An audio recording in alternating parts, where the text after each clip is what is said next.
Important games. The Jazz lack them. So do most young players. What's the impact? Next on Locked on Jazz. Bum bum bum bum bum bum bum bum bum bum bum bum.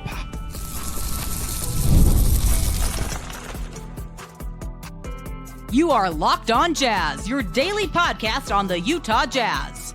Part of the Locked on Podcast Network. Your team every day.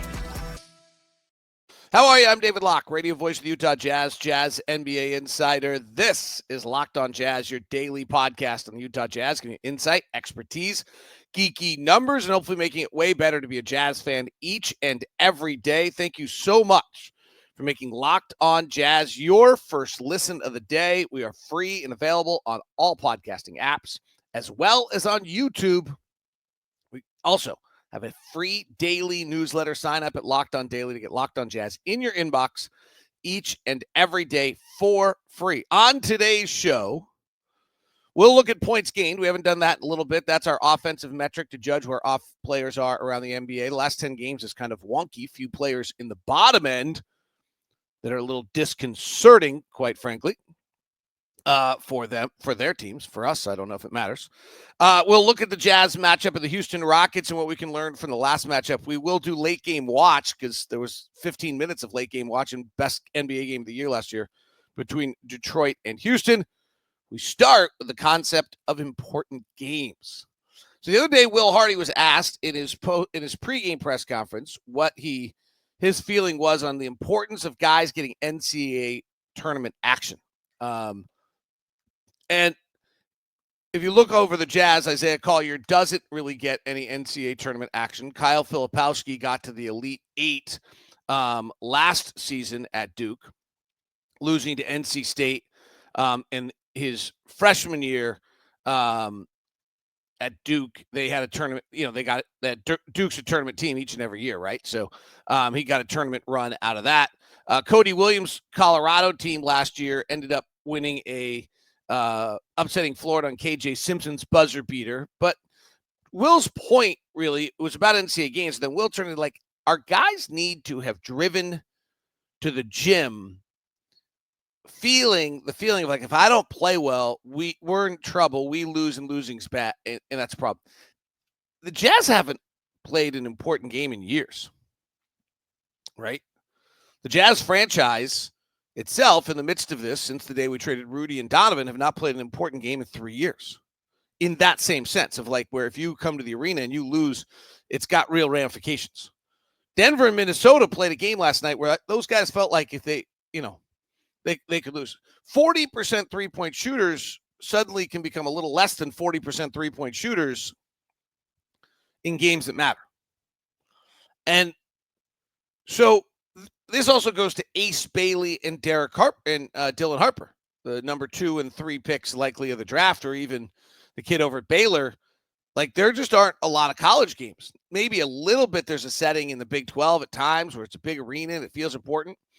But this is overall just an issue that most of these guys, if they're on their high school team, they're so much better than everyone else that then they automatically win.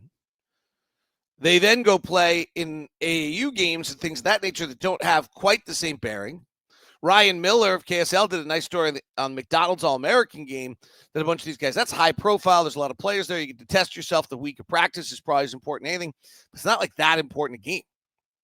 And so we have an interesting thing here where not a lot of these guys play important games until maybe their first or second or third run through an NBA playoffs. Anthony Edwards didn't play particularly important games in his year at Georgia.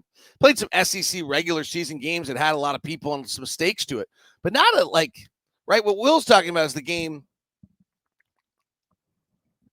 where, you losing is going to last with you. You lose and you're going to remember it. It's going to be with you. It's not just losing to Mississippi State on the 5th SEC game of the year. And so this is an interesting concept and then the question also is, do you judge talent as it comes in as in some positive way if they've actually played more important games? And I don't actually know what I think of that. I think that you just actually have to learn how to play important games at the collegiate level. I mean, at the pro level. it's nice if you've played a few college games that have some level. That Elite Eight game that Duke lost to NC State last year probably feels it. Sweet 16 game like Kyle's probably was noticeably nervous going to the gym, ready to go. Those are important games. And NC, a Duke North Carolina rivalry game probably has some real level of importance to it that some other games you're going to play as a college kid don't have. But it was a really interesting concept for Will. It's not new. I've heard it before. And so the takeaway is like, so what? Well, I actually think it's just the reality. Like, it's nice if your guys have played some important games, but I'm certainly not going to draft a player who's played important games who projects less than a player who's played unimportant games. Like, a lot of people have emailed me about, like, what about the fact that Ace Bailey and Dylan Harper are on a team that didn't do well in college? How could that possibly be true? That's the beauty of basketball. It could be easily true with just not enough talent around them or culture or whatever else. And I would not dock them at all for that. They have not played important games. Their first important games are probably going to be in the fifth year of their NBA career. And we'll see how they deal with it. That's a little bit of the crapshoot, but I'm certainly not going to go take a kid in the draft who, just because Trey Burke played 5 important games in an NCAA tournament run, or 6. That's fact of the matter is, taking the NCAA tournament darling is usually a tremendous mistake. So it's an interesting concept that I think is real. It's certainly not one that would impact my evaluation of players as a scout or as a front office person. And I think the impact of it is just in the reality that they have to learn how to handle important games at this age, which then also, or at this level, which also is why most of these guys win titles at 27 and 28.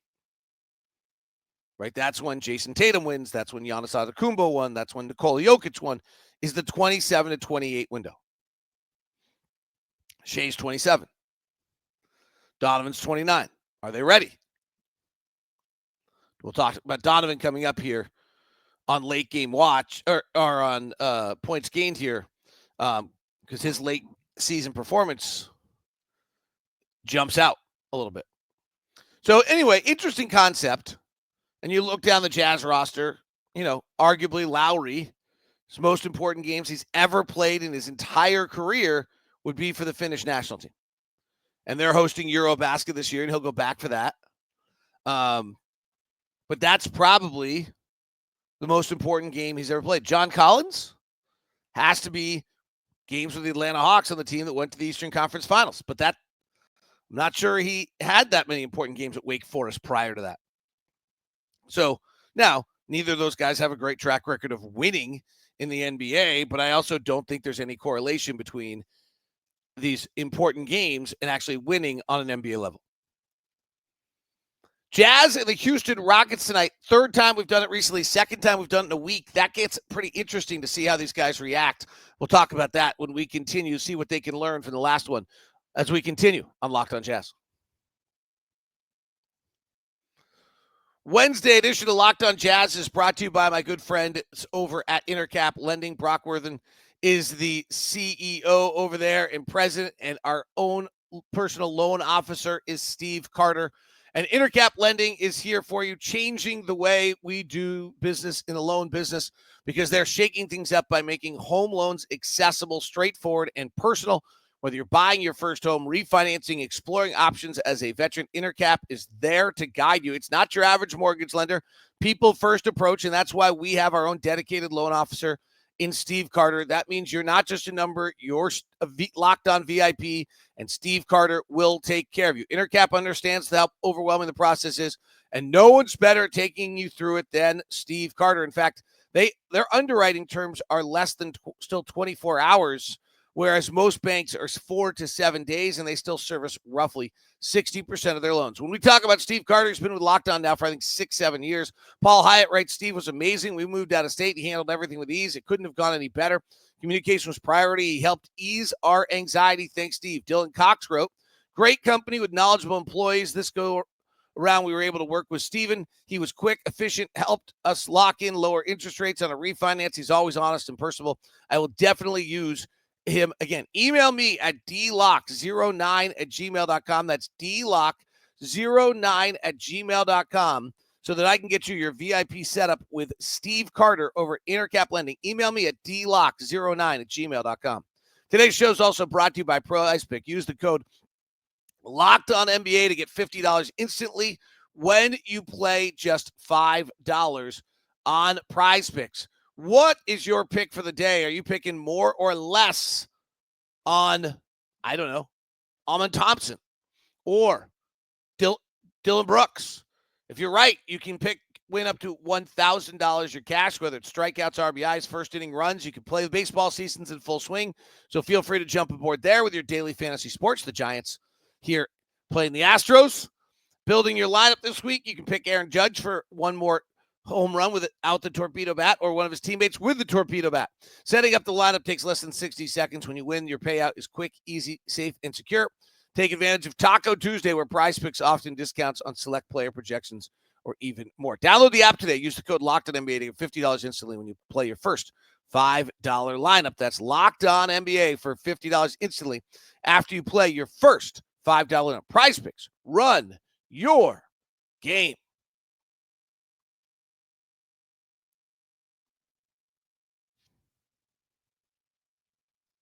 Thanks so much for making Locked On Jazz your first listen of the day. I like tonight's matchup. By the way, daily newsletter available. Go to LockedOnDaily.com. Click on Locked On Jazz. Subscribe. Get it. Get Locked On Jazz in your inbox. All the latest. It'll be great with draft and free agency coverage coming up. I love this matchup tonight because we just played them. And we played really well in that game.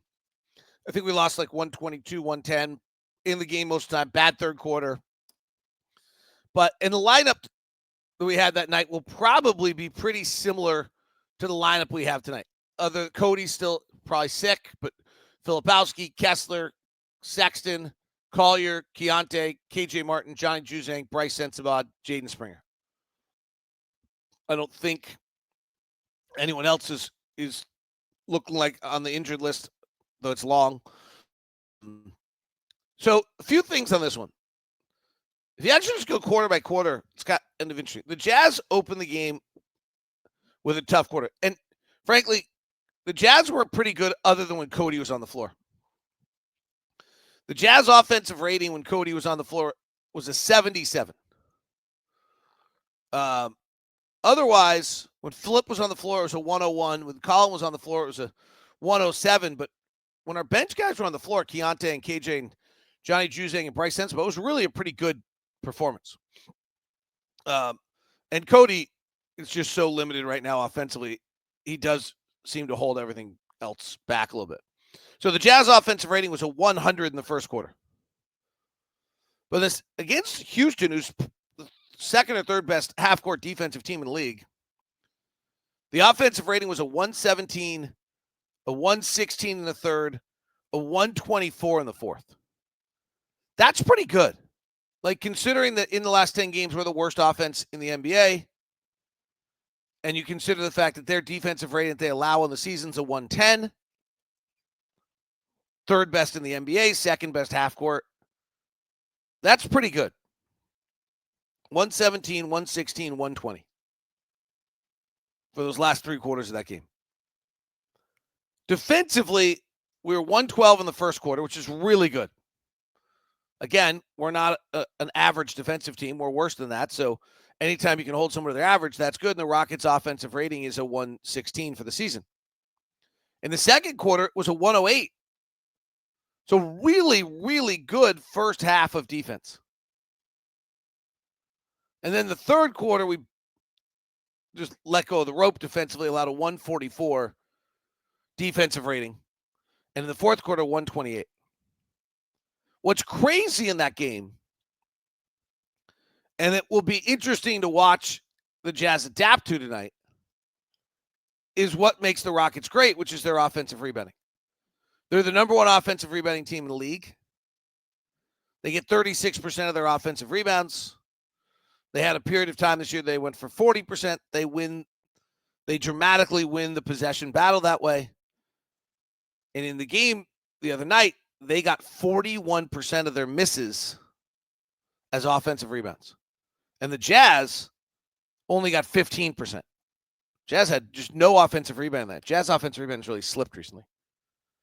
So in the first quarter, the Rockets got 41% of their offensive rebounds.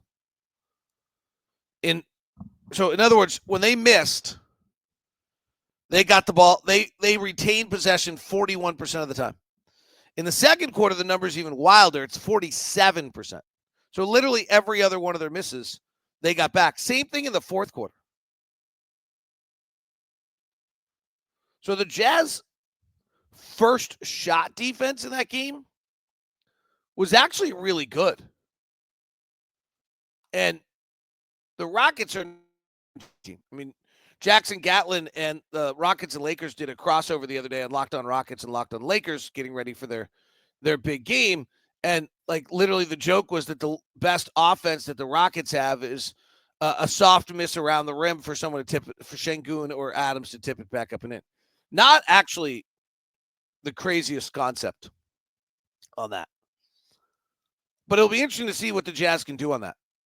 The other one in that game is the Jazz only got 9 shots all day at the rim. They took 41 floater shots. I mean, that is a crazy high number. In fact, it's one of the highest numbers of any team in any game all year. Last time they met, which the Jazz only got off, I think, 23 threes in that game.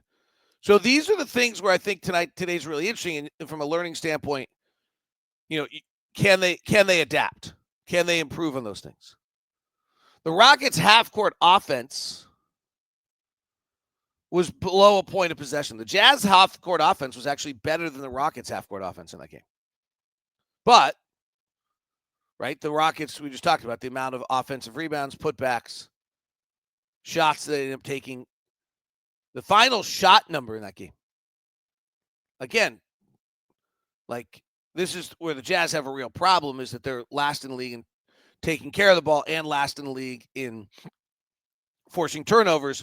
And so when you end up on the wrong side of that, you can't end up on the wrong side of rebounding. And when you end up on the wrong side of both, then the other team takes 102 shots and you take 79. I mean, there's just zero way the Jazz could have won that game. They only lost by 11, which frankly was pretty impressive. When you lose the possession, and the Jazz, well, if you're listening and you're paying attention, your probably first reaction is, well, what about free throws? Did the Jazz shoot more free throws because that actually stymies your shot attempts? 100%. No. The Rockets actually took 2 more free throws and 23 more shots in that game. Bonkers. So interesting to see how the Jazz react to that tonight and whether they can improve. And that's kind of the fun thing, to get to see whether they do react and improve. Some names on the least efficient offensive players in the last 10 games that will stun you. And we'll try to get some late game watch on Minnesota and Denver as well here on Locked On Jazz.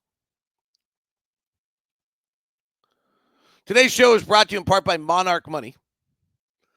When was the last time, or should I ask, how often, have you looked at your bank account and said, where did all my money go? Between dining out, online shopping, entertainment, it's easy to lose track, and that's where Monarch Money comes in. Your personal CFO gives you full visibility and control over your finances. Monarch Money isn't just a budgeting app. It's a complete financial command center. You track all your accounts, investments, spending in one place so you can stop just managing your money and start building wealth. You get insights on what, how, and where your money's being spent, where things are going, so you can budget smarter. You get the all-in-one convenience. Instead of juggling multiple apps, you can use Monarch to check your finances, track spending, and even plan long-term goals. And you get easy collaboration. Managing money with your partner is smoother than ever, so you can track shared accounts, set goals, and stay on the same page. Take control of your finances with Monarch Money. Use code LOCKEDONNBA at monarch.com for 50% off your first year. That's monarchmoney.com. That's monarchmoney.com. Code LOCKEDONNBA for half off your first year with Monarch Money. Code Locked On NBA. Pretty incredible game last night between Minnesota and Denver, if you stayed up for it. I actually turned it off, went and got ready for bed, checked my scores before I went to bed. I was like, wait, they're in double overtime now? So I did miss a little bit of it. There were some interesting late game aspects to this game, though, I wanted to talk about. So one is that Denver is playing Jokic really high up on the screen. So Anthony Edwards is coming off the screen, and Jokic is high on the screen instead of playing drop. He's at the point of the screen, if not higher. Rudy then rolls, and they're bringing someone off the wing to Rudy. And two things. One is Minnesota's reluctant to hit Rudy on that roll.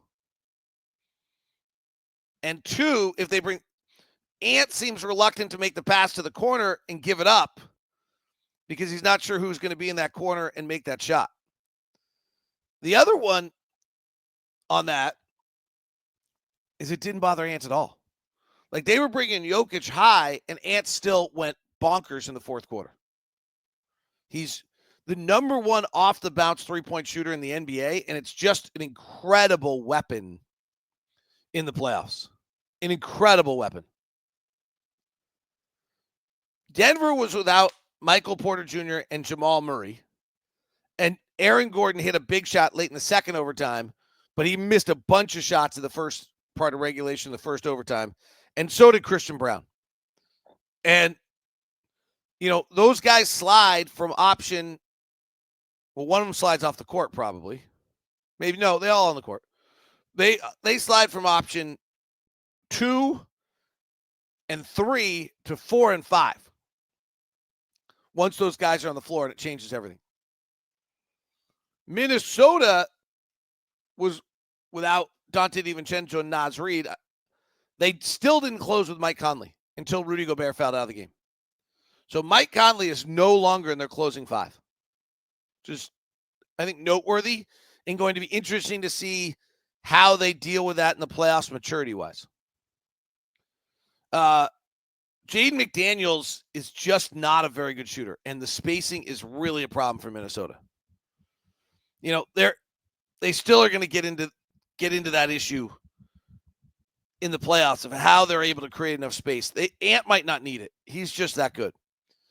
Eventually, this game just broke down to like, okay, we're not letting Ant. We're trying not to let Jokic beat us. Jokic still did. Ant a little less so. Nickeil Alexander-Walker hits the big shots as both teams just started doubling. And you're literally just playing 5-on-4 at that point. And if you remember the trends of the league a year ago, everyone tried to start doubling early in the year to get the ball out of people's hands. And then they decided that that's just not a realistic way to play 5-on-4 all the time. And that, but yet somehow after Ant's hit like 3 in a row and Jokic is on his way to 60, you feel like you have to. Westbrook has always been known as a kind of out-of-control, non-IQ player, and he proved it last night with 2 of the dumbest, sorry, that's a bad word for it, but like seriously, like non-thinking basketball plays. He had the ball, shot clock was off, they were only up 1, and he drove for a layup, short-armed it, bunnied the layup miss with 8 seconds left. There's just no reason to ever take that shot. Ever. Even if you dunk it, I would argue it's running 4 more seconds off the clock is more valuable because if you dunk it, it's a 3-point game. They just have 10 seconds to shoot a 3. And then he fouled Nickeil Alexander-Walker, which, by the way, from a Jazz fan standpoint, really sucks. 2-time Jazz man Russell Westbrook just screwed us last night. Minnesota loses that game. That game sends them toward the play-in. Minnesota wins that game. That game sends them to the playoffs. We have their draft pick. Them in the play-in, you never know, right? They play the Clippers in game 1 of the play-in. If they lose that, and then all of a sudden you probably would have Dallas. The way things are going, I would assume that Minnesota would crush Dallas. But on one given night, in a do or die, who knows? And if Minnesota somehow ended up out of the playoffs and in the lottery, we get their lottery balls and have the best chance for Cooper Flag. So that sucked. All right, let's look at points gained. Points gained is our offensive metric we use to evaluate offensive players and how they're performing throughout the year. It weighs both the ability to get a shot off and the efficiency by which you use it. The number one offensive, this does not include last night, by the way. The number one offensive player in the NBA is Nikola Jokic at 3.7. What's interesting, by the way, is our best offensive players are not quite as dominant this year, even though it seems like they are, as they have been in years past, I don't think. Embiid was a 3.5 last year. Last year, there were only two players over 3 as well. Jokic 3 years ago was a 4.3. What 4.3 means is that with his scoring opportunities on a given night, he's averaging 4.3 points more than what an average player would do with those same possessions. So Jokic getting 22 scoring opportunities a night. He scores 3.7 points more than the average player in the league. Shea gets 26 a night, averages 3.3 better than the average player. Those are the number 1 and 2 offense players in the league. Jarrett Allen is plus 2.8, then Kevin Durant plus 2.7, then Daniel Gafford plus 2.4. Guys that dunk matter. Domantas Sabonis plus 2.2, Jalen Duren plus 2.2, Zach LaVine plus 2.2, Giannis plus 2.2, and Karl-Anthony Towns plus 2. Players, those are usually we have about 3 players over 3 and 10 players over 2. We're right about there.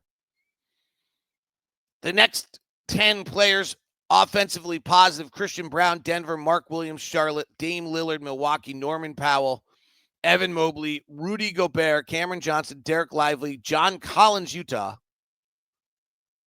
Aaron Gordon, Jakob Poeltl, Walker Kessler, Zubac, all in that group. Steph Curry comes in at 1.4. What's interesting about the Lakers is that neither LeBron nor Doncic is having a particularly efficient year. LeBron is at 1.0, and Doncic is an average offensive player this year. Luka Doncic in 24 scoring opportunities is a 0 plus 0.0. In other words, if you move those 24 scoring opportunities to average players, they would score the exact same amount. Last year, Luka was a plus 2.1. So that's pretty interesting. That either the trade, the conditioning, everything beforehand, but Luka last year was a much higher player offensively at plus 2.1 than he has been this year at even. The year prior to that, he was at 1.6. So this is considerably different than what Luka's been before. Always fun to look at the least efficient offensive players in the NBA. They're usually young rookies. Taylor Hendricks is down there, but he only played 3 games. DeJounte Murray tore his ACL. Alex Sarr, second pick of the draft, minus 2.4. KJ Simpson, who we saw the other night. Kyle Kuzma, minus 2.2. Scotty Barnes, minus 1.9. I think that's an interesting one for Toronto. LaMelo Ball, minus 1.9 for Charlotte. Another interesting one. How long do they hold on to those guys? Keon Johnson, minus 1.9. Cody Williams, minus 1.7. Nick Smith, minus 1.7. Fred VanVleet, we'll see tonight, minus 1.6. Stephen Castle, who will win Rookie of the Year, unfortunately, 1.6. Just because he has better numbers, but he doesn't. Terry Rozier in Miami, who was not efficient in Boston either, yet everyone thought he would be. Jordan Hawkins, Isaiah Collier, Jeremy Grant, Bilal Coulibaly, all at minus 1.5. For your Utah Jazz on the season, as we probably do our second to last check of this all year, if not the John Collins plus 1.6, Walker Kessler plus 1.5. Bryce Sensabaugh is now 0.7 positive, which is really good. Kyle Filipowski is 0.6 positive. Kyle's the best rookie offensive player in the NBA. Colin Sexton plus 0.2. KJ Martin plus 0.4. Johnny's even. Lowry was minus this year, 0.2. Jordan was minus 1.1. Keontae's minus 1.1, which is right on where he was a year ago. Collier's minus 1.5. Cody's minus 1.7. Keontae at minus 1.1. And a year ago, if you can get to even as a guard, that's pretty respectable. Keontae was the exact same at minus 1.1. It's interesting to me. All right, players, last 10 games. Let's go to the bottom first because this is what was most interesting. Anthony Davis has returned to action. In the 4 games he's returned to action, he's the least efficient offensive player in the league. Jacoby Walter, rookie out of Toronto. Cam Reddish. Xavier Tillman. Ja Morant. Ja Morant's played the last 7 games. He's 6 of 46 from 3. He's a minus 4.4. Cody Williams. Donovan Mitchell. He's played 8 games recently. He's a minus 3.9. Myers taking his foot off the gas, but you hope he hasn't worn out. Miles Bridges, Walker Kessler, RJ Barrett, Miles McBride, Bub Carrington. Cade Cunningham has been out for most of it, but in 6 games late in the year, minus 3.1. Few guys have worn down here. Scoot Henderson, who was playing much, much better in the last 9 games, is now a negative 3. And LeBron James, who's played 6 of the last 10 games, is a negative 3. So interesting to see. And the players who are the hottest players in the league are weird. Jakob Poeltl, Aaron Gordon, Deni Avdija, who is hot. He's been incredible. 53% shooting, 49% from 3, 81% from the free throw line, averaging 25 points, 10 rebounds, and 5 assists. Daniel Gafford, Obi Toppin, Mark Williams, Jared Allen, Kawhi Leonard, Kevin Durant, Bryce Sensabaugh in your top 10 offensively recently. So is Dante Exum. Though Dante's played only 2 games in the last 10. So it is a weird group up top. And it's a weird time of year for NBA basketball. That wraps us up. That is Locked on Jazz today. Have a great one. We'll talk to you, Ron and I, after the Jazz Rockets games. Make sure you stay tuned for that. Thank you very much for tuning in. If you have not followed me on socials, it's DLock09. Greatly appreciate that. Sign up for the newsletter at lockedondaily.com. Follow and subscribe to the program. 5-star reviews are much appreciated. We now send you the first ever national 24/7 NBA channel on Locked on NBA on YouTube. Also on audio, check out Locked on NBA Game Night. Every game, every night.